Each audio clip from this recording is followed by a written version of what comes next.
People are always stopping me in the street saying, Richo, baking cakes is way too hard. And I always say, just follow my simple recipe. And when you use a Magimix to blend it all together, it can't be any easier. Now, I'm going to make an orange cake with almond and a few other bits and pieces, and I'm going to show you how easy it is to put it together.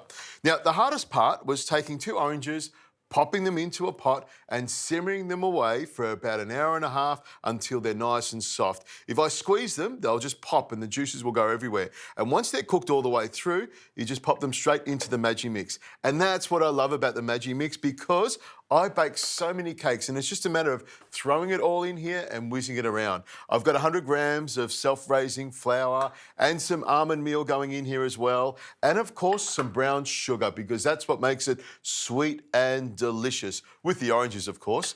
And I'm using something called orange blossom water. You can get it in a lot of supermarkets, and it has an amazing flavour, and it will make this cake really, really aromatic. That's what I'm looking for. A little bit of baking powder for some lift so it's nice and airy.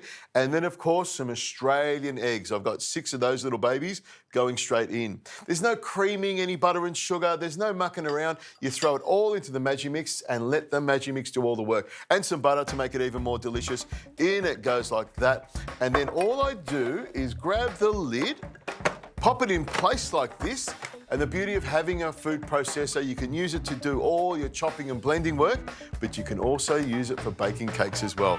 Press auto, it'll start up and whiz around. A couple of minutes, we'll get this going.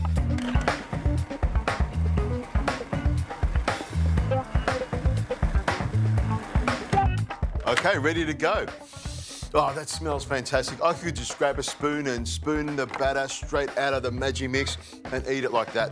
But I'm not going to, I'm going to bake it. Here's my little tip. Grab the blade and make sure you wipe off all of this lovely batter. You don't want to waste anything. You want to get it into the oven as much as you can. Now, I've lined the cake tin with Glad Bake, and you just pour the mixture straight in. It looks really runny, and it is. It'll be a nice moist cake and be delicious. And all you need to do is pop this in the oven for 35 minutes on 180 degrees Celsius until it's nicely cooked all the way through. Oh, it smells fantastic. How easy was that? In the Magimix, whiz it around, done.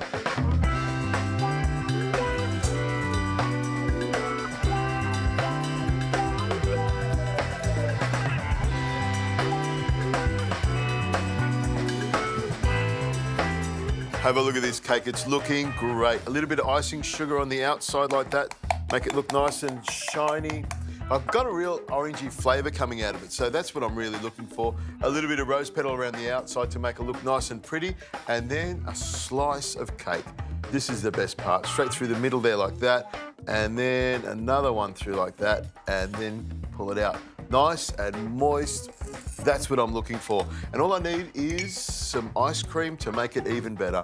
You can see it's still slightly warm, so it's just holding together. But a nice scoop of chocolate gelati, a little bit more rose petal over the top, and maybe some icing sugar as well. That's a great looking cake. Now all I need to do is taste it. Oh, that looks great. Nice and moist, really soft. I'll try it with a gelati. That's really good. A lovely moist cake, easy to bake in the Magimix. What could be wrong with that?